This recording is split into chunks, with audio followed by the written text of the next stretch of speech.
Hello hi नमस्कार good morning to all of you. मैं अभिनय आप सबका स्वागत करता हूँ। कैसे हैं दोस्तों? उम्मीद करते हैं कि अच्छे होंगे, सब अच्छा चल रहा होगा। चलिए शुरू करते हैं आज की क्लास। हम पढ़ रहे थे एचसीएफ। हमने पिछली क्लासेस में जहाँ तक पढ़ा था हमने बताया था कि एचसीएफ क्या होता है। तो आपने कहा था कि जी एचसीएफ होता है हाईएस्ट कॉमन फैक्टर। ठीक है, एचसीएफ क्या होता है दोस्त? Highest common factor. ठीक है, फिर हमने कहा था हाईएस्ट कॉमन फैक्टर इसकी डेफिनेशन क्या है। तो आपने कहा था HCF is the highest common factor that can divide all of the numbers. यानी एचसीएफ वो बड़ी से बड़ी संख्या है जो सभी नंबर्स को डिवाइड कर सकती है। मैं हिंदी में पढ़ के बताऊं तो बता सकता हूं कि एचसीएफ वह सबसे बड़ी संख्या है जो उन सारे नंबर्स को डिवाइड कर सकती है। एक दो छोटे छोटे जो सवाल आप सबके सामने हैं, ये आईसीएआर टेक्नीशियन 2023 में ये सवाल पूछा गया है। बड़ा ही प्यारा सवाल है। उम्मीद रहेगी आपसे कि जल्दी उत्तर बताएं। और आज की क्लास में हम ज़्यादा सवाल करने का टारगेट रखेंगे और हमें ज़्यादा सवाल करने भी होंगे। ऐसा नहीं है कि हम बिना सवाल किए बच जाएंगे, तो मैं आपको बचने नहीं दूंगा। मैं यदि x और 221 का एचसीएफ 3x माइनस 187 के रूप में व्यक्त किया जा सकता है तो निम्नलिखित में से कौन सा x का मान हो सकता है, ये बताना। बड़ा ही प्यारा सवाल है। ये कह रहा है दो संख्याएं हैं x और 221। अब ये कह रहा है कि उसका एचसीएफ 3x माइनस 187 के रूप में व्यक्त किया जा सकता है, तो x का मान क्या हो सकता है? आईसीएआर टेक्नीशियन में ये सवाल पूछा गया है। सवाल बहुत ही प्यारा है। अब आप देखो कि अगर मैं 221 के फैक्टर करता हूँ 221 के, तो आपका जवाब होगा कि 221 के फैक्टर होंगे 17 और 17 तिया 51, 17 गुणा 13। 221 के जो फैक्टर होंगे वो होंगे 17 गुणा 13। 221 बराबर 17 गुणा 13। ठीक है, कह सकते हैं कि नहीं? 221 के फैक्टर क्या हैं? 17 गुणा 13। ठीक है, अब आप बताइए कि इन दोनों में अगर एचसीएफ की बात आए या कुछ कॉमन लेने की बात आए तो मैं क्या क्या ले सकता हूं। तो आप ये कह सकते हैं कि जी ऐसा हो सकता है कुछ भी कॉमन ना हो तो एक हो सकता है एचसीएफ, या ऐसा हो सकता है एचसीएफ 13 हो सकता है, एचसीएफ 17 हो सकता है, या फिर एचसीएफ 221 हो सकता है। इसके अलावा एचसीएफ कुछ नहीं हो सकता। भाई दोनों में या तो हो सकता है 221 ही कॉमन हो, या फिर एक कॉमन हो, कुछ भी कॉमन ना हो यानी एक कॉमन हो, या फिर 13 कॉमन हो, या फिर 17 हो। यानी मैं ये कह सकता हूं कि ये जो मैंने लिखा है भाई, ये जो मैंने लिखा है ये all possible values of HCF है। ये क्या है? All possible values of HCF है। लेकिन इन्होंने एक पंगा डाल दिया। इन्होंने कहा है कि ये 3x माइनस 187 के रूप में व्यक्त किया जा सकता है। तो मैंने सबको लिखा। मैंने पहले 3x माइनस 187 बराबर मैंने कहा एचसीएफ है। अब समझना मेरी बात को। मैं ना सबको लिख के नहीं दिखाऊंगा, मेरे थोड़े तरीके स्मार्ट होते हैं, वो आपको भी सीखने। ठीक है, आपने कहा मास्टर 3x बराबर होगा एचसीएफ प्लस 187। यानी मैं ये कह सकता हूँ क्या कि एचसीएफ को अगर मैं 187 में जोड़ूंगा तो वो 3 से कटना चाहिए, 3 का मल्टीपल होना चाहिए। ये बात क्लियर है या नहीं सबको? अगर एचसीएफ को 187 में जोड़ा जाएगा, अगर एचसीएफ को 187 में जोड़ा जाएगा तो वो 3 का मल्टीपल होना चाहिए। तो मैंने कहा इसमें ये 3 का मल्टीपल है या नहीं है? तो आपने कहा कि मतलब इसको अगर मैं 3 से भाग करूं तो 3 छिंग 18 और 3 दो नीचे 1 बच रहा है। यानी एचसीएफ में 2 बचना चाहिए 3 से भाग करने पे, तब तो संख्या 3 से कट पाएगी, नहीं तो नहीं कट पाएगी। मैंने कहा एक उत्तर हो सकता है, आपने कहा नहीं हो सकता। मैंने कहा अगर मैं 13 मान लूं और उसमें बचा हुआ एक जोड़ूं 14, तो क्या 3 से कट पाएगी? आपने कहा नहीं। मैंने कहा 17 मान लूं, तो आपने कहा 17 के केस में 17 एकम 17 के केस में 2 बचेगा, यानी 17 हो सकता है। हो सकता है या नहीं? 2 बचना चाहिए। मैंने कहा यहाँ पे कितना बच रहा है? तो आपने कहा 2 और 2 4 और एक 5, 221 और एक 222, यानी ये भी कट रहा है, यानी दोनों हो सकते हैं। हमारे पास जो एचसीएफ की वैल्यू आई वो क्या क्या आई मैं आपको बताता हूँ। एक तो आई कि भाई आप 17 भी ले सकते हो, 17 प्लस 187, या 221 प्लस 187। ये दो पॉसिबल वैल्यूज हैं। ठीक है, ये दो पॉसिबल वैल्यूज हैं।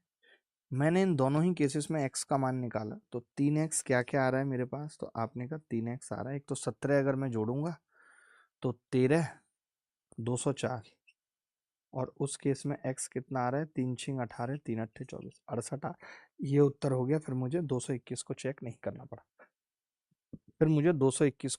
करना पड़ा, क्योंकि इसी से उत्तर आ गया। देखिए सवाल में कुछ भी नहीं था, मैंने बहुत अच्छे से समझाया है। अगर किसी भी बच्चे को समझ में नहीं आया है तो वो अगला सवाल देखेगा, सेम सवाल है, या फिर वो इस सवाल को घर से करेगा। 45 और 55 के HCF, 45 और 55 के HCF, 45 और 55 के HCF को 55 गुणा 5 प्लस 45 m के रूप में व्यक्त किया जा सकता है, तो m का मान क्या है? तो मैं ये कह रहा हूँ 45 और 55 का HCF साफ साफ पता चल रहा है कि 5 है। भाई 5 के अलावा तो कुछ और कॉमन आ नहीं रहा है। अब आपने कहा है कि जी 55 गुणा 5 और प्लस 45 m, अब m का मान पूछ रहा है आपसे। तो मैंने 5 से भाग लगाया तो 5 से कट गया तो ये 9 बच गया। तो 9m कितना आ गया? आपने कहा -54 आ गया। m की वैल्यू कितनी है? -6। ये उत्तर है। B is the correct answer. B is the correct answer. यदि 156 और 96 का महत्तम समावर्तक HCF 156 गुणा 12 प्लस 96 के रूप में व्यक्त किया जा रहा है, तो ए का मान बताइए। मैंने कहा कि यार 156 और 96 है तो कैसे निकालेंगे, तो आपने कहा कि जी 96 के फैक्टर कर लेंगे। जैसे लाइक 156 के फैक्टर तो बहुत ही आसान है, कैसे 4 से भाग लगा दूं। फैक्टराइजेशन मेथड तो सिखा दिया था ना। 4 से भाग लगाया तो कितना बचेगा? 4 तिया 12, 4 तिया 12 और 4 नीम 36, 39 और आ रहा है, यानी 13 गुणा 3 ये आ रहा है। 12 गुणा 13 156 होता है, याद हो जाता है। हमने कहा 96, तो आपने कहा 96 में तो 4 गुणा 4 चौक 16 तिया 48 दूनी 96। यहाँ से देख के एक बात तो समझ में आ रही है कि अगर HCF निकालना है तो HCF में 4 तो एक बड़ा फैक्टर है जो कॉमन आ रहा है, और एक 3 बड़ा फैक्टर है, यानी HCF 12 हो सकता है, क्योंकि 13 इसमें आ ही नहीं रहा। कुछ लोग जो थोड़े स्मार्ट होंगे उनको डायरेक्ट पता होता है कि यार ये 12 गुणा 13 होता है, क्या इसे 12 में लिख सकते हैं? तो आपने कहा 12 गुणा 8 लिख सकते हैं। अब हमें पता है कि यार 13 और 8 में तो कुछ कॉमन है नहीं, तो फिर HCF कितना आ जाएगा? 12 आ जाएगा HCF। अगर HCF 12 आ गया तो इसने कहा है कि हम इसे 156 गुणा 12 प्लस 96A के फॉर्म में लिख सकते हैं। अब मैंने कहा कि इसको 12 से भाग कर दें, तो आपने कहा कर सकते हैं। 12 से इसको भाग कर दिया, 12 से इसको, 12 अट्ठे 96, 8 आ गया। तो ये आ गया जी 8A बराबर, ये इधर जाएगा कितना बचेगा? तो आपने कहा 156 माइनस का कर दीजिए, माइनस का 156 और प्लस 1 और है। आप सोचेंगे कि मैंने +1 को क्यों नहीं सॉल्व किया, मैंने इसीलिए नहीं किया, देखते रहिए। तो ए का मान कितना आएगा? तो आपने कहा 156 तो कट जाएगा जी, सीधे सीधे कटेगा, नहीं कटेगा? नहीं कटेगा तो चलो कोई बात नहीं, इसको -155 भी लिख लीजिए। 8 से काटा मैंने तो 8 एकम 8, कितना बचेगा? 7 बचेगा। 8 नीम 72, 19.375 उत्तर आ जाए। सी इज द करेक्ट आंसर। 3/8 होता है 0.375। XYZ क्रमशः 2, 3, 4 से विभाज्य हैं, तो 6x 4/3Z का महत्तम समावर्तक क्या होगा? अपना तरीका लगा के बताइए, फिर मैं उत्तर बताऊंगा। देखिए अब मैं पता है एक चीज आपसे कह रहा हूं कि अगर XYZ क्रमशः 2, 3, 4 से विभाज्य है तो मैं क्या x को 2a लिख सकता हूं? अगर 2 से विभाज्य है तो 2 का मल्टीपल है, कह सकता हूँ। चलिए y बराबर कितना है? अगर ये 3 से कट रहा है तो मैंने 3b मान लिया। ये मैं आपको ऐसे तरीके बता रहा हूँ ताकि आपको कभी दिक्कत ना हो ऐसे सवाल में, क्योंकि ये सवाल भी MTS में आया है, कभी भी CGL में आ सकता है। और MTS अपने आप में एक अच्छे सवाल पूछने वाला कमीशन भी है, कि MTS बहुत अच्छे सवाल पूछता है, इसमें कोई दो राय नहीं है। ठीक है, अब मैंने कहा कि यार यहाँ पे रख देते हैं हम 6x रखते हैं यहाँ पे x की जगह, तो आपने कहा ये 12a हो गया।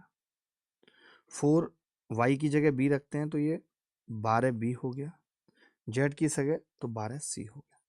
अब आप मुझे बताइए कि कोरिया का बच्चा देख के यहाँ ये बता सकता है या नहीं कि इनका HCF क्या होगा? आप मुझे बता दीजिए। कम से कम अगर मैं मिनिमम भी बात करूं तो HCF 12 तो कहीं नहीं गया, 12 तो सब में कॉमन है। न्यूनतम 12 तो होगा ही होगा, हो सकता है ज्यादा हो जाए लेकिन 12 क्लियर है। मान लीजिए x बराबर मान लीजिए x बराबर 224, y बराबर 322, 23x और axy का आप देखो, आप किसी की भी क्लास उठा के देख लेना जरा और मुझे दिखाना, आपने पढ़ा हो अगर किसी से कि उन्होंने अगर इस तरीके से छांट के ऐसे ऐसे सवाल जो वाकई में टेढ़े मेढ़े लगते हैं, ऐसे लोग भी जो स्पेशली PYQSE पढ़ाते हैं, उन्होंने भी ऐसे कंसेप्चुअल सवाल नहीं करा रखे। मैं आपको बता दूं, 23x का मतलब एक संख्या लिखी हुई है 23x और एक संख्या लिखी हुई है ax और y, यही लिखी हुई है। आप कह रहे हो कि इन दोनों का HCF, इन दोनों का HCF, तो आप कहोगे जी मुझे इन दोनों का HCF x दिख रहा है, दिख रहा है, लेकिन आप कह रहे हो कि वो HCF ऐसा है कि वो x और y दोनों से विभाज्य है। ये तो फंस गए भाई, x और y दोनों से विभाज्य है। 23x और axy का उच्चतम उभयनिष्ठ गुणनखंड x और y दोनों से विभाज्य है, यानी वो 224 से भी कट रहा है, जो भी आ रहा है HCF वो डिविजिबल बाई 224 भी है और वो डिविजिबल बाई 322 भी। तो मैं ये कह रहा हूं, अगर मैं इन दोनों का, जैसे कोई मुझे ये कहे कि किसी का HCF, ध्यान से सुनना बेटा, मेरी एक बात प्लीज रिक्वेस्ट रहेगी, कोई मुझे ये कहे कि कोई संख्या है वो HCF है या कुछ भी है, मुझे मतलब नहीं है, मैं तो कह रहा हूँ कोई संख्या है, आप कह रहे हो वो 2 से भी विभाज्य और 3 से, तो मैं ये कह सकता हूँ कि वो 6 से कटेगी बेटा, कह सकता हूं या नहीं? बोलो पहले बताओ तो कि वो 6 से कटेगी, कह सकता हूं? मैंने कहा कि अगर कोई HCF 12 और 16 दोनों से विभाज्य है, तो आप कहोगे इसका मतलब है कि वो 48 से कट रहा है। तो मैं ये जानना चाह रहा हूं कि ये 48 और 6 क्या है, तो आप कहोगे जी ये 6 LCM है 2 और 3 का, फिर आप कहोगे 48 LCM है 12 और 16 का। यानी अगर कोई मुझे ये कह रहा है, ठीक है सुनना मेरी बात, अगर कोई ये कह रहा है कि HCF 224 और 322 दोनों से विभाज्य है, तो भैया मैंने ये कहा कि आप 224 और 322 का पहले LCM निकाल दो। तो आपने कहा LCM क्या होगा, तो मैंने कहा इनके फैक्टर ही करके देख लेता हूं, इसके फैक्टर क्या होंगे भाई, तो आपने कहा 2 गुणा 2 से कितनी बार कटेगा ये 322, 2 गुणा 161 आएगा कितना, बोल दो, अब आप बोल दिया करो, ऐसे शर्माओ मत।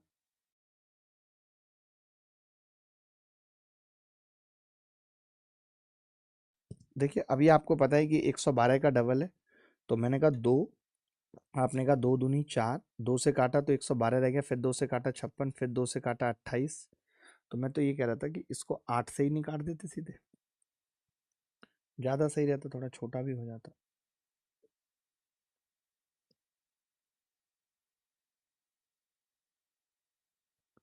आठ से काट दिया इसको, तो मैंने लिखा 8 गुणा 8 दूनी 16 और 8 8 64, 8 गुणा 28 है ये, ठीक है।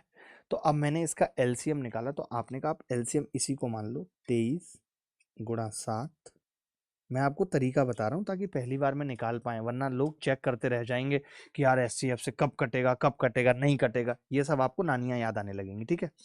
तो आपने कहा कि जी इसमें केवल 7 दूनी 14 आया है, 7 दूनी 14, और 14 के अलावा तो अभी आप देख रहे हो इसमें 2 ये बच रहा है और 8 ये बच रहा है, यानी 16 और रह जा रहा है, 16 से और गुणा करनी पड़ेगी अगर आप चाहते हो कि ये संख्या 224 से कटे, यानी इन दोनों का LCM ही इतना बड़ा आ गया, ये आया है। अब इस LCM को मैं कैसे लिख सकता हूँ, तो आपने कहा इस LCM को आप लिख सकते हो 16 दूनी 32 सत्तर 224 गुणा 23 लिख सकते हो, ये। यानी आप ये कह रहे हो मुझको, अब ध्यान से सुनना, आप ये कह रहे हो मुझको कि जी जो HCF आया है वो x तो आ ही रहा है और x है केवल 224, आप कह रहे हो कि ये जो HCF आएगा ये 224 से भी कटेगा और 322 से भी कटेगा, तो मैंने कहा 322 से कटने के लिए 23 होना जरूरी है। क्या होना जरूरी है? 23 होना जरूरी है। यही मैंने बोला कि भाई 224 और 322 से कटने के लिए 23 होना जरूरी है, 224 तो है ही। तो आपने कहा जी मैंने x तो पूरा का पूरा ले ही लिया, x तो मैंने पूरा का पूरा ले लिया, इन दोनों में x तो कॉमन है ना, ध्यान से सुन लो क्या लिखा हुआ है ऊपर, if the highest common factor of 23x and axy is the divisible by x and y, अगर अब 23 कॉमन आ जाए, y में 23 था, तो ये तो दोनों कट ही जाएंगी इससे मेरे हिसाब से, तो फिर ए का संभावित मान तो कुछ भी हो सकता है। गलत है क्या सवाल? एक बार वेरीफाई कर लूं, 1 सेकंड लूंगा वेरीफाई करने में। गलत लग रही है मेरे को। ए गुणा वाई, ये गुणा है दोस्त, एक्स नहीं है।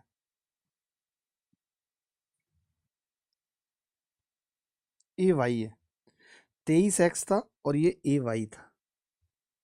ठीक है, 23x था और ये ए वाई था, और अब आप चाह रहे हो कि एच सी एफ एक्स और वाई दोनों से कटे, तो उसके लिए आप ये कहोगे कि जी ये 224 आना चाहिए और 23 आना चाहिए यहाँ पे, तभी ऐसा होगा कि कटेगा। तो मैंने कहा कि इसके अंदर तो 23 भी आ रहा है और 224 भी आ रहा है। आ रहा है नहीं आ रहा? आप बताओ, आ रहा है नहीं आ रहा? आपने कहा पंगा कहाँ है? मैंने कहा इसमें पंगा है। क्यों? क्योंकि इसमें y तो आ रहा है कितना, 322। जिस 322 को मैं लिख सकता हूं ये 2 × 7 × 23। आपको पता है कि अगर 2 × 7 × 23 के अलावा जब तक कि ये 16 नहीं होगा तब तक HCF में 16 नहीं आएगा और ये संख्या कभी नहीं कट पाएगी। इसीलिए ए का मान होगा 16। मैं दोबारा समझा रहा हूँ, आपको आया नहीं होगा अभी, दोबारा समझो, क्योंकि सवाल में गलती थी तो उसको वेरीफाई करना पड़ा, थोड़ा टाइम लगा। ध्यान से सुनना, पूरा सवाल मैं बताऊंगा अच्छे से, चिंता की कोई बात नहीं। पहले तो ये वाली बात समझ गए थे कि आप ये कह रहे हो किसी का HCF 2 3 से कटता है, यानी 6 से कटना चाहिए। 6 क्या है, 2 3 का LCM 12 16 से कटना चाहिए 48। तो इन्होंने हमारे सामने दो बातें रखी हैं। मैं दिखाता हूँ क्या क्या। इन्होंने कहा जी एक संख्या है 23x। इन्होंने हमारे सामने दो बातें रखी कि एक संख्या है 23x और एक संख्या है AY। ठीक है, 23x का मतलब क्या है अगर मैं आपसे पूछूं? तो आपने कहा कि जी 23x का मतलब है 23 × 224 और AY का मतलब क्या है, A × 322। ठीक है, यही मतलब है। मैंने इसके फैक्टर कर दिए आपको दिखाने के लिए, तो मैंने इसके फैक्टर कर दिए कि भाई 224 के फैक्टर क्या थे, तो आपने वो भी देखा। आप कह रहे हैं कि जी इनका HCF निकालना है और वो HCF ऐसा आना चाहिए जो x और y दोनों से कटे, और x और y दोनों से कटने के लिए HCF आना चाहिए 23 × 7 × 2 × 16। ये आना चाहिए HCF।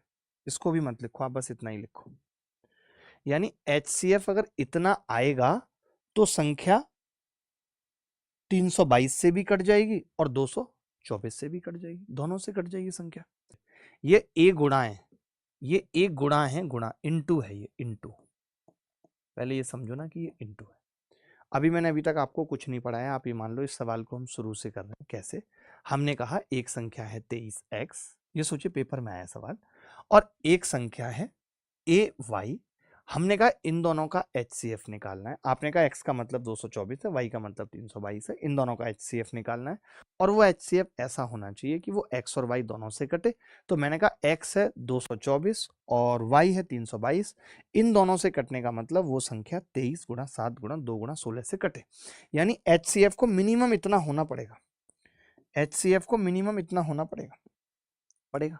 तो मैंने कहा कि इसमें से ये कॉमन आ रहा है, तो आपने कहा हाँ जी 23 × 224 ही तो है ये, यानी ये तो कॉमन आ रहा है पूरा। मैंने कहा इसमें से, तो आपने कहा 23 × 7 161 दूना 2 322 तो आ रहा है, यहाँ तक 322 आ रहा है। लेकिन इसमें अगर 16 नहीं आया तो नहीं आ पाएगा HCF में 16। तो मैंने कहा ए का मान फिर ये 16 होना जरूरी है। यही पूछ रहा था कि मिनिमम ए का मान क्या होना जरूरी है, तो मिनिमम ए का मान 16। थोड़ा मुश्किल सवाल था, समझने योग्य सवाल था। सवाल क्या था समझ लीजिए, x 224 था और y 322 था, और आपसे कह रहा था कि जी 23x और AY का जो HCF होगा, इन दोनों का HCF वो डिवाइडेड होना चाहिए, डिविजिबल होना चाहिए x और y से, ये बोल रहा था।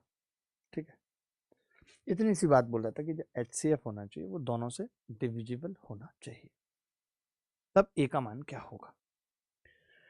मैंने देखा कि यार ये जो x है वो कितना है 23, और आपने कहा कि जी ये 224 है, इस 224 को हम लिख क्या सकते हैं, तो आपने कहा जी 16 फैक्टर कर लीजिए, 16 × 16 एकम 16, 16 × 14। ठीक है, ये लिख सकते हैं। मैंने कहा ए वाई को क्या लिख सकते हैं, तो आपने कहा ए 322 को क्या लिख सकते हैं, 14 गुणा 23, ये लिख सकते हैं, 14 गुणा 23 लिख सकते हैं। मैंने कहा जब मैं इन दोनों का HCF लेने जाऊंगा, HCF लेने जाऊंगा, तो ये तो कॉमन ही आ जाएगा HCF में, ये वाली संख्या और ये वाली संख्या कॉमन ही आ जाएगी। तो आपने कहा HCF कितना आ गया जी अभी तक, तो आपने कहा ये आ गया 23 गुणा 14 जो 322 है। लेकिन आपने देखा कि जो ये 224 है, ये कितनी है संख्या, ये संख्या है 224, जो संख्या है वो कितनी है, ये है 16 गुणा 14। तो मैं आपसे पूछना चाहता हूं कि क्या अभी ये HCF x से कटने की स्थिति में है, तो आपने कहा नहीं है, इसमें तो कटने के लिए 16 और होना चाहिए था, यानी मैं ये चाहता था कि HCF में 16 और आए, तो आपने कहा यहाँ तो 16 है, आ जाएगा, यहाँ नहीं है, तो मैंने कहा ए की जगह 16 लिख देते हैं, तब तो आ जाएगा, आपने कहा आ जाएगा, तो बस ए का मिनिमम मान बताना था 16। चलिए, हाईएस्ट कॉमन फैक्टर में मैंने एक बात बताई थी कि हम क्या करते हैं, फैक्टर ऑफ 12 लेते हैं, 1 2 3 4 6 12, फैक्टर ऑफ 16 लिए, 1 2 4 8 16, कॉमन फैक्टर निकाला 1 2 4, हाईएस्ट कॉमन फैक्टर क्या है, HCF है। HCF निकलता कैसे है, तो HCF के कई सारे तरीके आज हम सीखेंगे। कल की क्लास में हमने एक मेथड सीखा था, एक सवाल होमवर्क में भी दिया था, वो था प्राइम फैक्टराइजेशन मेथड। हमने कहा 12 है तो 2 की घात 2, 3 की घात 1 लिख लिया, 16 है तो 2 की घात 4 लिख लिया, HCF है तो 2 की घात 2, और मिनिमम पावर लेते हैं हम, जैसे 2 की मिनिमम पावर कितनी थी, 2। चलिए एक सवाल देख लीजिए इस पे कि निम्नलिखित का HCF बताइए, और ये सवाल अभी 2024 के MTS एग्जाम में ही आया है। सवाल क्या है, 3 की घात 3 गुणा 11 की घात 2, 2 की घात 4 गुणा 3 की घात 2 गुणा 5 की घात 3 गुणा 11 की घात 3, 3 गुणा 5 गुणा 7 गुणा 11। तो अब आप ही बताइए कि 3 की मैक्सिमम पावर क्या है, तो आपने कहा 3 की मैक्सिमम पावर है 3, ठीक है। HCF निकालना है ना, तो मिनिमम पावर लेनी है, मैक्सिमम लेनी क्यों, मिनिमम पावर लेनी है, मैंने ले ली 3। उसके बाद आपने कहा कि जी 5 की मिनिमम पावर कितनी है, तो आपने कहा 5 की मिनिमम पावर है 0, क्योंकि यहाँ पे तो 5 है ही नहीं, यहाँ पे होने से कुछ नहीं हो, तो 5 की तो पावर लेनी नहीं है क्योंकि मिनिमम ही 0 है। 7 की मिनिमम पावर, आपने कहा 7 यहाँ भी नहीं है, यहाँ भी नहीं है, 7 भी नहीं लेना। फिर उसके बाद 11, 11 की मिनिमम पावर है 1, यानी HCF कितना आ जाएगा, 33। क्या ये सवाल मुश्किल था, क्या ये सवाल मुश्किल था, सबका उत्तर आ रहा है। यदि दो धनात्मक पूर्णांक x एवं y को x बराबर a स्क्वायर b की क्यूब, y बराबर a की क्यूब b की क्यूब के रूप में लिखा जाता है तथा a और b अभाज्य संख्याएं हैं, तो इनका महत्तम समावर्तक क्या होगा, HCF पूछ रहा है। बड़ा प्यारा सवाल है। अब देखिए, अभी एक बात बताई कि जब ऐसी संख्याओं में जहां पे पावर हो और HCF निकालना हो और a और b प्राइम बोल दी, तो हमें मिनिमम पावर लेनी है। आप बताइए, a की पावर 2 है और a की पावर 3 है, तो HCF में कौन सी आएगी, a की पावर 2। b की पावर 3 है और b भी है, तो b की पावर कितनी आएगी, 1, तो a स्क्वायर b, ये उत्तर। ये सवाल मैंने होमवर्क में दिया था, सवाल बड़ा दमदार था ये कि 3240, 36 और तीसरी संख्या का HCF और उनका LCM इतना है, तो n बताओ। बड़ा ही तगड़ा सवाल था।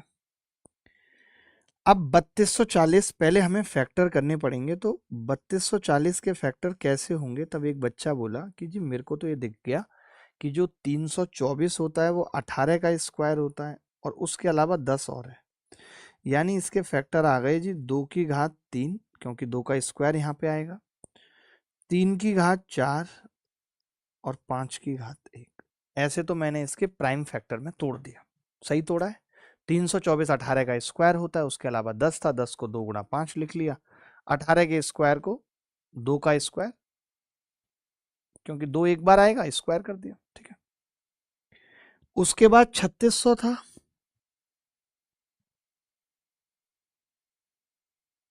यानी 60 का स्क्वायर, 60 का स्क्वायर, तो 60 का स्क्वायर क्या होगा, तो 60 के स्क्वायर को हम लिख सकते हैं भाई, इसमें 4 आएगा, एक तो 15 चौका 60 होता है, तो 4 आएगा, यानी 4 का स्क्वायर, तो बोले 2 की घात 4, मन मन में 3 आएगा, 3 की घात 2 और 5 की घात 2। 2 की घात 4, 3 की घात 2 और 5 की घात 2, ये आ जाएगा भाई। क्लियर है। अब इन्होंने एक संख्या और बोल रखी है कि भैया एक संख्या है n, जो हमें बतानी है क्या होगी। ठीक है, दो बातें दे रखी हैं मित्र, क्या क्या? एक तो हमें दे रखा है HCF और एक दे रखा है LCF। तो मैंने कहा इन तीनों का इन तीनों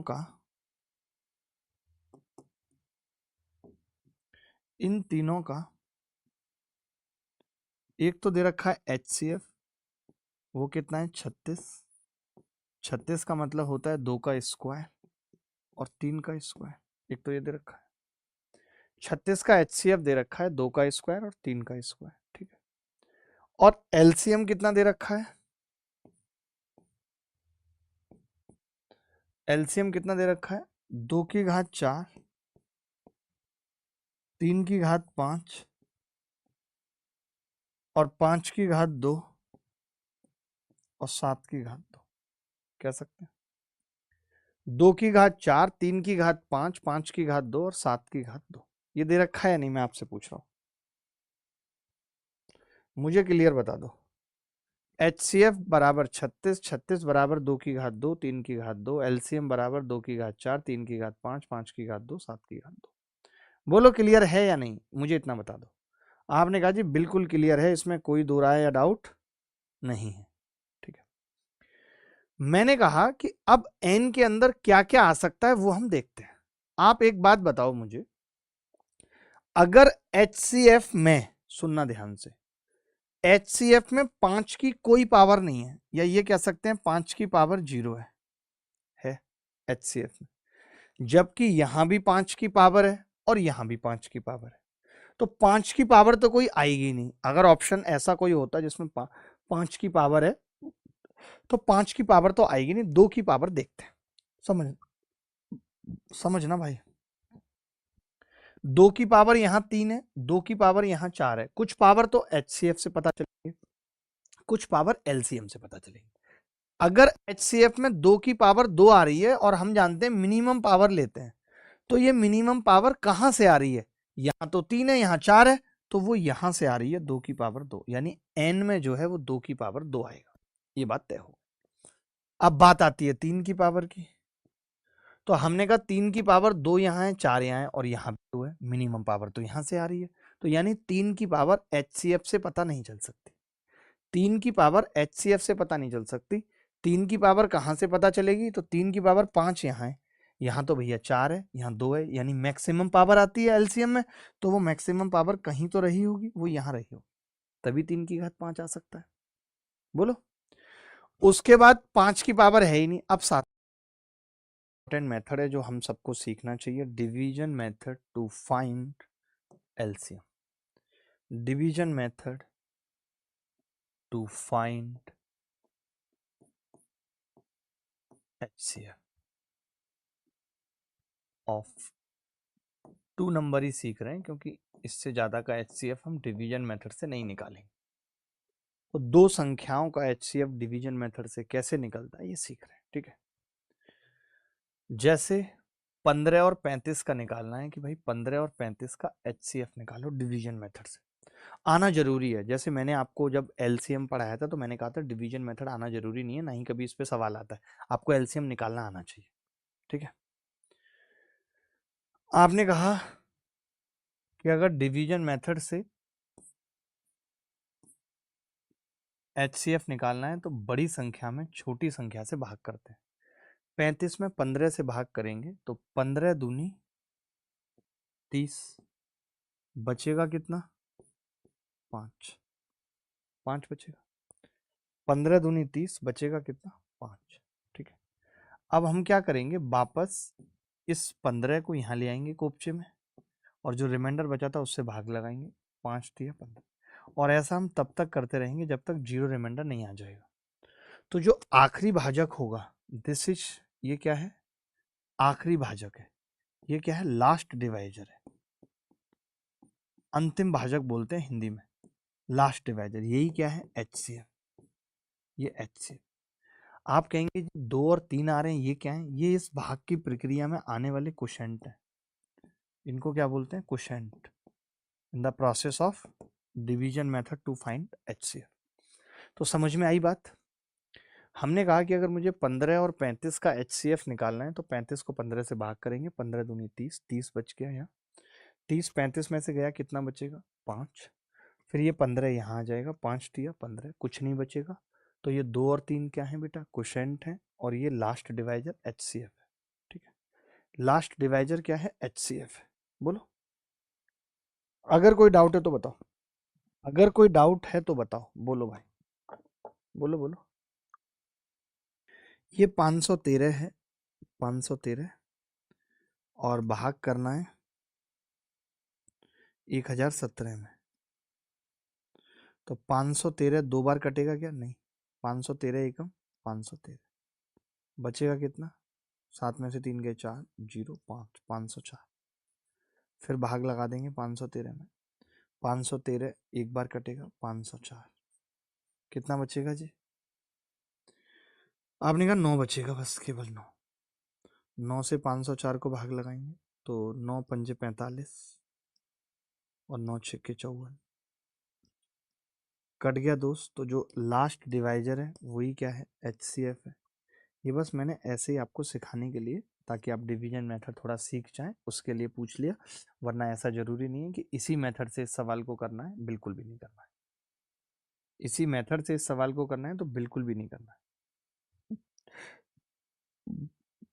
आप डायरेक्ट कर सकते थे, देखो कैसे, आप ये कह सकते थे कि जी ये संख्या 15 से तो कोई भी नहीं कटेगी क्योंकि लास्ट में 5 नहीं आ रहा है, और ये संख्या ऑड है तो 8 तो आ ही नहीं सकता कॉमन, और 13 से अगर 13 कट रहा है और 500 कटता नहीं है तो बचा 9, 9 ही इस सवाल का उत्तर था।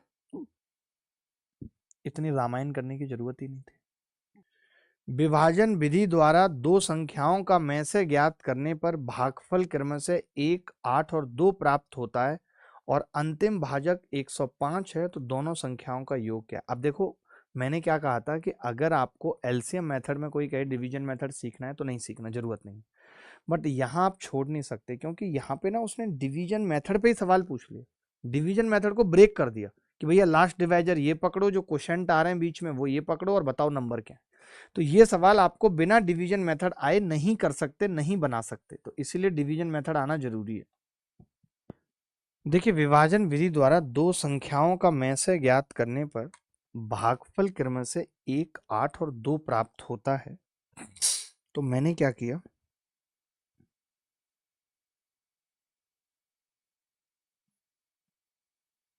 ये हमने 3 बना लिए। आप सोचेंगे 3 क्यों बनाए मास्टर साहब आपने, क्योंकि 3 ही क्वेश्चन दे रखे हैं, यानी 3 बार में काम हो गया है। ये 1, ये 8, ये 2।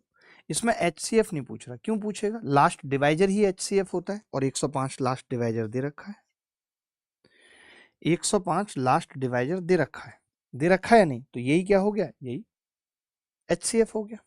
3 क्वेश्चन दे रखे, तो ये नंगापन आपको समझ आया, ऐसे नंगे नंगे से चित्र बना दिए मैंने 3, और मैंने कहा कि ये 3 क्वेश्चन है, 1, 8 और 2, और 105 लास्ट डिवाइजर। अब मैं आपसे पूछूंगा कि अगर ये अंतिम डिवाइजर है तो यहाँ पे रिमाइंडर 0 बचा होगा, बचा होगा। यहाँ पे 105 से भाग लगाया और 2 आया, तो यहाँ पे क्या आया होगा, तो आप कहेंगे 230 आया होगा। 105 को 2 से गुणा कर लिया, 105 को 2 से गुणा कर लिया, 105 दूनी 230।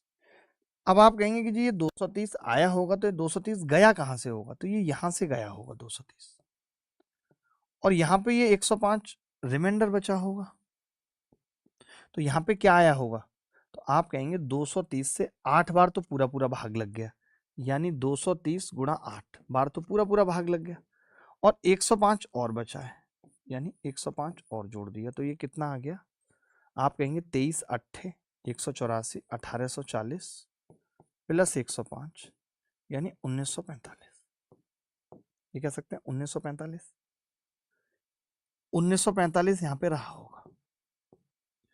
अब ये 1945 कहाँ से गया होगा, आप कहेंगे यहां से गया होगा। अगर कोई मुझे खाली इतना ही पूछता कि एक संख्या बताओ पहली, तो मैं 1945 बता देता, छोटी संख्या पूछता तो। अच्छा, हमसे गड़बड़ हो गई, 210 होगा। क्या होगा जी, 210। 105 से अगर भाग लगा है तो कितना होगा, 210। अब ये 210 यहां से गया होगा, मैं जानबूझ के गलतियां करता हूं ताकि देखूं तुम्हारा ध्यान इधर है या नहीं। यहाँ पे ये रिमाइंडर बचा होगा 105, तो यहाँ पे कौन सी संख्या आई होगी? तो आपने कहा कि जी 210 से 8 बार पूरा भाग लग गया, प्लस 105 कितना होता है? 168, 1680 प्लस 105 यानी 1785। यहाँ पे 1785 रहा होगा, यहाँ पे 1785 रहा होगा 1785। अब ये 1785 यहां से गया होगा, तो अगर कोई मुझे ये पूछता कि सबसे छोटी संख्या बताओ या पहली संख्या बताओ, तो मैं 1785 बता देता। अभी तो दोनों संख्याओं का जोड़ पूछा है, तो मैं ये कह सकता हूं कि अब यहाँ पे ये रिमाइंडर बचा होगा और एक बार भाग लगा होगा, तो यहाँ पे संख्या कितनी रही होगी? तो आप कहेंगे जी 1785 गुणा 1 प्लस 210 यानी ये आ जाएगी 1995, यानी ये दूसरा नंबर है। अगर दूसरा नंबर पूछता तो मैं ये बता देता 1995, लेकिन उसने पूछा नहीं, उसने दोनों नंबर्स का जोड़ पूछा है। तो सम ऑफ बोथ नंबर क्या होगा? सम ऑफ बोथ नंबर्स क्या होगा? आपका जवाब होगा 1785 प्लस 1995। 5 और 5 10 की 0 हासिल 1 8। एक ही ऑप्शन में आ रहा है 3780। कह सकते हैं 3780 रिंग रोड पे गाड़ी आज भगाएंगे, छमिया बैठ पजेरों में तेरा हैप्पी बर्थडे मनाएंगे। कह सकते हैं। सवाल मुश्किल रहा हो आसान रहा हो मुझे नहीं पता, बट ये डिवीजन मेथड जिसको आता होगा वही कर पाएगा, नहीं तो नहीं। बता रहा हूँ पूरा शुरू से, मैं ये कह रहा था, पूरा दोबारा शुरू से बता रहा हूँ। देखो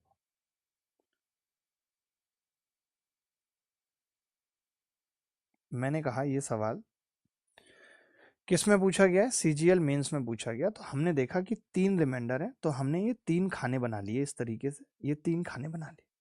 क्वोशेंट कितने थे? 1 11 2, ये क्वोशेंट थे। अंतिम भाजक कितना था? 17 था। ठीक है, मैंने कहा अंतिम भाजक तभी आया जब रिमाइंडर 0 बचा होगा। तो आपने कहा 0 अगर रिमाइंडर बचा होगा तो यहाँ पे 34 आया होगा, 17 दूनी 34।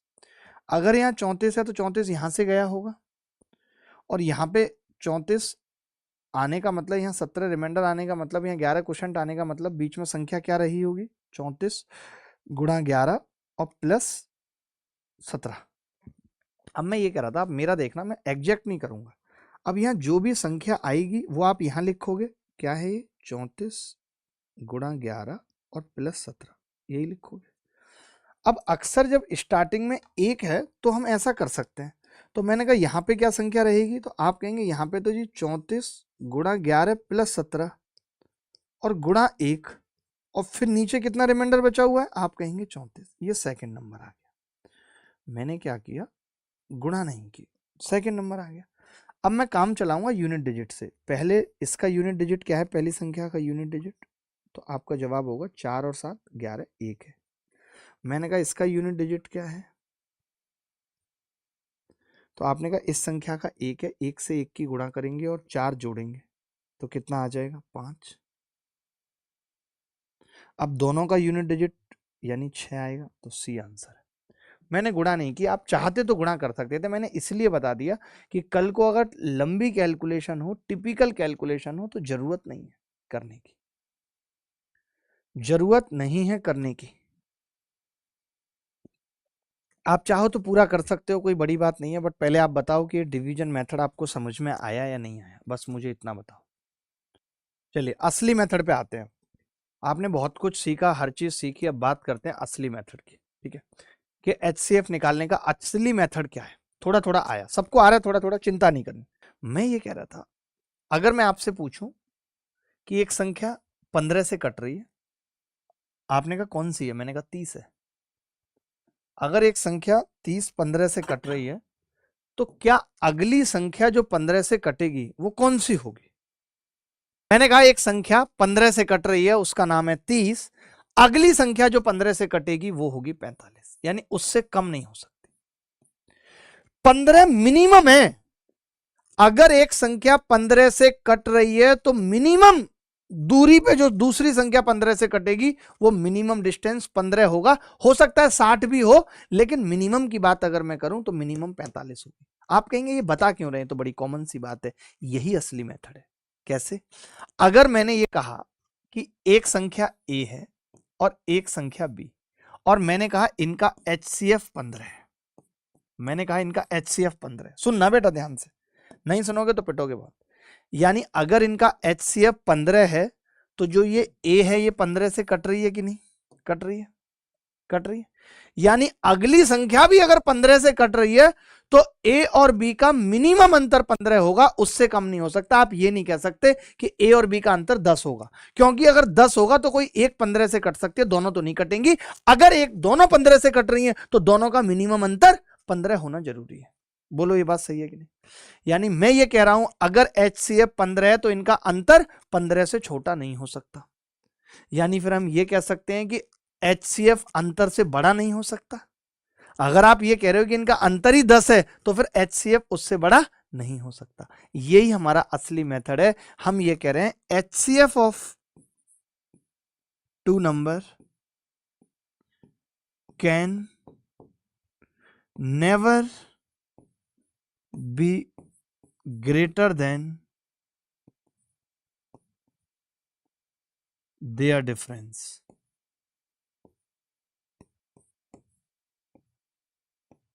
बोलो, दो संख्याओं का HCF कभी भी उनके अंतर से बड़ा नहीं हो सकता। दो संख्याओं का HCF कभी भी उनके अंतर से बड़ा नहीं हो सकता। दो संख्याओं का HCF कभी भी उनके अंतर से बड़ा नहीं हो सकता। यह बात बड़े कमाल की थी, ये बात बड़े कमाल की थी।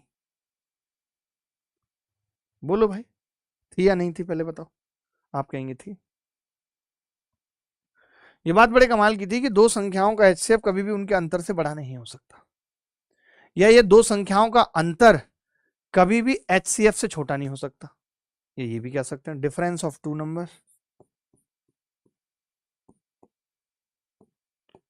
Can not be less than their difference. ये कह सकते हैं कि दो संख्याओं का डिफरेंस कभी भी उनके HCF से छोटा नहीं हो सकता। कि HCF तो 15, अंतर बता रहे हो आप 10। पहले इतनी सी बात समझ में आई या नहीं आई, ये बता दो बस। इतनी सी बात समझ में आई या नहीं आई? लेसर देन आएगा वैसे तो, greater than lesser than comparative degree है। लेसर देन, लेस देन नहीं, लेसर देन। बोलो भाई, ये बात आई। और क्या सीखना है आपको? ये सीखना है कि जो HCF होता है ना, अगले पेज पे लिख रहा हूं, HCF जो होता है, असली मेथड क्या कहता है कि HCF may be difference of two number. या तो HCF डिफरेंस ही हो जाएगा टू नंबर, और फैक्टर ऑफ डिफरेंस। यानी हम ये कह सकते हैं कि दो संख्याओं का HCF या तो उनका अंतर ही होगा या अंतर का फैक्टर होगा। ये बड़ी कमाल की बात है दोस्तों, मजा आ जाएगा, दिल छू लेगी। हम पीछे के सवालों में भी इसको लगा के दिखाएंगे आपको। ऐसे चलती हैं गोलियां। अब मैं ये कह रहा हूं, जैसे एक संख्या लिखी थी 15 और एक लिखी थी 35, और मुझे इसका HCF निकालना था। आपने कहा जी HCF, इन दोनों का अंतर कितना है, डिफरेंस कितना है? तो मैंने कहा डिफरेंस है 20। अब ऐसे तो 20 हो सकता है, 20 का फैक्टर। तो मैंने कहा अगर ये दोनों संख्याएं ऑड हैं तो फिर इसमें से 4 हटाना पड़ेगा, 5 रह गया। क्योंकि ऑड है मतलब इवन से कोई लेना देना नहीं है, तो इवन कोई भी नहीं आएगा इनका फैक्टर। तो आपने कहा 5 से दोनों कट रही हैं जी, यही इसका HCF है 5। यही इसका HCF है 5। ठीक है। अब जैसे आप पिछला सवाल एक देखा था आपने, ये सवाल था 513 और 1017। अब मैं अगर इन दोनों का डिफरेंस लेता तो वो 504 आ रहा है। 504 का सम ऑफ डिजिट 9 से कट रहा है तो HCF 9 आ गया, क्योंकि 9 इसका फैक्टर है सीधे। ऐसे जितने भी सवाल हमने देखे अभी शुरू से, जब से मैं आया हूं आपको पढ़ाने, आपने जैसे ये सवाल देखा कि 45 और 55 का निकालना है, तो 45 और 55 का अंतर कितना होगा 10, लेकिन दोनों ऑड हैं तो 2 हटा देंगे तो 5 रह गया, 5 HCF आ गया। 156 और 96, अब इसका HCF निकालना है, तो 156 और 96 का अंतर कितना होगा बेटा, तो आपने कहा जी अंतर हो गया 60, यानी HCF 60 का मल्टीपल होगा। तो 60 का मल्टीपल क्या क्या होते हैं भाई, 12 और 5, तो 5 तो हटा ही देता हूं क्योंकि 5 से दोनों में से कोई भी नहीं कट रही, तो एक 12 बच गया। अब 12 से ये भी कट रही, ये भी HCF हो गया। आपने देखा कैसे निकल रहा है असली मेथड से। अरे ये मेथड मैंने बनाया इसलिए इसका नाम असली मेथड है यार, क्योंकि असली चीजें तो मैं ही बनाऊंगा ना, नकली तो पहले से ही थी। अब आप देखो जरा इसका HCF बताना जरा मुझे, ये सवाल पेपर में आया है भाई। अब देखो एक बात बताओ, इन दोनों का HCF पूछा है, तो मैं तो जानता हूं कि HCF अंतर होता है, तो इन दोनों का डिफरेंस कितना है, एक से बड़ा नहीं हो सकता HCF, और एक से तो सब संख्याएं कटती हैं, तो एक उत्तर आ गया। क्या इस सवाल को करने में मुश्किल हुई, मुसीबत हुई, मुझे बता दो यारो। मैंने कहा इन दोनों का डिफरेंस कितना होगा, आपने कहा इन दोनों का डिफरेंस है 10। अब HCF 10 हो सकता है, 10 का फैक्टर 5 हो सकता है, 2 हो सकता है, 1 हो सकता है, 4 वैल्यू पॉसिबल है HCF की, इससे ज्यादा नहीं। 1 2 5 10, यही पूछा था ना HCF के कितने मान संभव हैं, तो 1 2 5 10 संभव है। अरे बोलो यार बोलो, तीन संख्याओं 105, 335 और 465 का महत्तम समावर्तक बताओ। आपको क्या करना है, कि नहीं दो संख्याएं जो नजदीक हैं, आपको क्या करना है कि कोई दो संख्या जो नजदीक हैं उनका अंतर ले लेना है भाई, जो नजदीक हैं। तो बताओ करके फटाफट, जल्दी करके बताओ। मैंने कहा इन दोनों का अंतर कितना है, ये नजदीक है, तो आपने कहा इन दोनों का अंतर है 130। गलत तो नहीं कह रहा मैं, गलत तो नहीं कह रहा मैं, इनका अंतर क्या है 130। अब 130 का फैक्टर ही होगा उत्तर, 3 से कटता है नहीं, 11 से कटता है नहीं, 7 से कटता है नहीं, 5 से कटता है, 5 इसका HCF। बोलो बोलो यार, अरे बोलो यार, कैसा लग रहा है हमसे पढ़ के, अरे बोलो भैया। संख्या इतने इतने का महत्तम समावर्तक क्या है, CGL 2022 में आया है, जल्दी उत्तर बता दो। देखिए मैंने इन दोनों का डिफरेंस ले लिया, इन दोनों का डिफरेंस, आपने कहा इन दोनों का डिफरेंस आ गया जी 32 तो इधर से बच रहे हैं और 130 उधर से, 162। 162 का फैक्टर 108 नहीं है, 54 है। अब देखो इसमें लफड़ा फंस जाता है, 54 है, 81 और 27 है, ये तीनों ही इसके फैक्टर आ गए। अब हम फंस गए गुरु। तो अब देखो देखना पड़ेगा कि 162 के जो फैक्टर हैं, कि 54 से सारी संख्याएं कट रही हैं या नहीं। तो आप देखो तो ये सारी संख्याएं, अब देखो समझना, मेरा दिमाग समझो, कि ये सारी संख्याएं 2 से कट रही हैं, डिविजिबल बाई 2 तो हैं सारी संख्या, यानी 2 तो आएगा, HCF इवन नंबर होगा, इवन हो। तो 81 नहीं होगा, 27 नहीं होगा, 54 इज द करेक्ट आंसर। आप सीख ही नहीं रहे मुझसे कुछ यार। अब HCF के अंकों का योग पूछ लिया भाई, HCF के अंकों का योग थोड़ा मुश्किल हो गया हमारे लिए, बट करेंगे हम, करेंगे करेंगे करेंगे भाई करेंगे। 2244 है और 1683 है, 38 नहीं है, आगे पीछे हो गया, तो ये तो 8 है।